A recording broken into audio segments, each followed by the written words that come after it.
नमस्कार साथियों, मेरे YouTube चैनल पर शिक्षा विभाग से संबंधित नवीनतम अपडेट्स पाने के लिए सब्सक्राइब कीजिए, बेल आइकन को प्रेस कीजिए और ऑल नोटिफिकेशन को ऑन करके रखें, जिससे नवीनतम अपडेट्स आपके मोबाइल पर तुरंत मिल सके।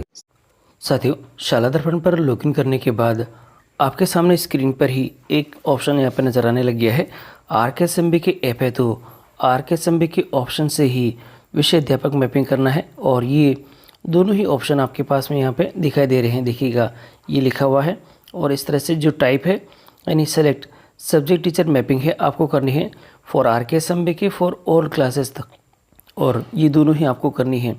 और अगर आपके पास में ये यहाँ नज़र नहीं आता है तो आपको टैब देखना होगा। बहुत सारे टैब आपके सामने यहाँ पे शो, इनमें आपको परिणाम वाला टैब देखना है। ये परिणाम वाला टैब दिखाई दे रहा है और इसी परिणाम वाले टैब के ऊपर आपको यहाँ पे क्लिक कर देना है। मैं इसके ऊपर क्लिक कर देता हूँ।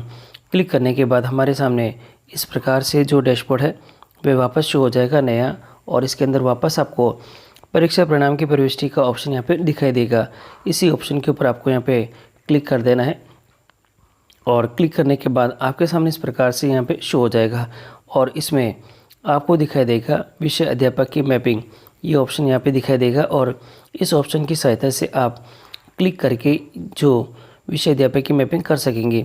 और देखिएगा, ये जो ऑप्शन है आपके सामने स्क्रीन पे ये आ चुके हैं और आपको इन दोनों ही ऑप्शन की सहायता से विषय अध्यापक की मैपिंग कर देनी है।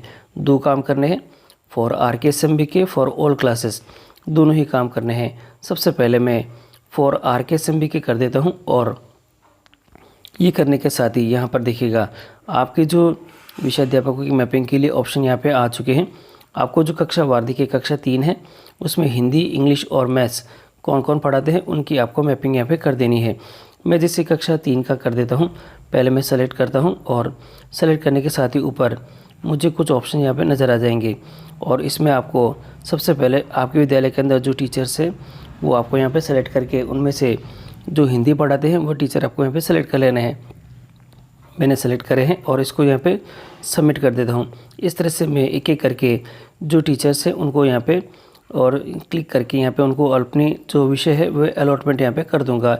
और देखिए, यहाँ पर करने के बाद साथियों, और अब आप यहाँ देखेंगे तो यहाँ पर उन जो टीचर्स हैं उनकी जो स्टाफ आईडी है वो यहाँ पे शो हो चुकी है। आपको इसी प्रकार से सभी टीचर्स की ये कर देनी है।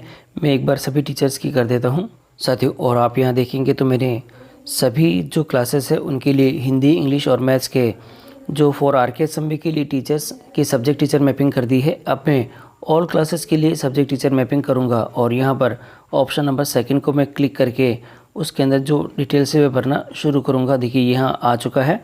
सत्र यहाँ पे पहले से ही सेलेक्टेड है और आपको यहाँ पे क्लास सेलेक्ट करनी है, सेक्शन करना है और गो करना है। मैं क्लास सेलेक्ट कर लेता हूँ। कक्षा पहले मैं यहाँ पे कक्षा में 8 से ही कर देता हूँ। 8 में सेक्शन A करके यहाँ पर ही गो करता हूँ और देखिएगा यहाँ पर अब आपके जो विषय अध्यापक की मैपिंग है अगर नहीं हो रखी है तो वो होने करनी है। और सबसे पहले आपको यहाँ पर क्या करना है, देखिए यहाँ पर सबसे पहले सब्जेक्ट दे रखा है। सब्जेक्ट में आपको वर्किंग कर देना है। वर्किंग करने के बाद में आपको यहाँ पर जो टीचर्स है उसके जो नाम है वे आपके यहाँ पे शो हो जाएंगे और उनमें से जो टीचर्स के जो नाम है अगर आपने कर रखे हैं तो ठीक है, अदरवाइज़ वो नाम आपको यहाँ पे सेलेक्ट करके कर देने हैं। और आपको इस प्रकार से एक एक टीचर की ये पूरी डिटेल आपको यहाँ पे शो कर देनी है। मैंने पहले से ही कर रखे हैं। अगर आपने सभी विषयों के कर दिए हैं तो करने के बाद नीचे आपको सबमिट का ऑप्शन मिलेगा। इसकी सहायता से आप यहाँ पे इसको सबमिट कर दें और धीरे धीरे करते हुए आप सभी जो विषय की जो सब्जेक्ट टीचर मैपिंग है वह करना सुनिश्चित करें।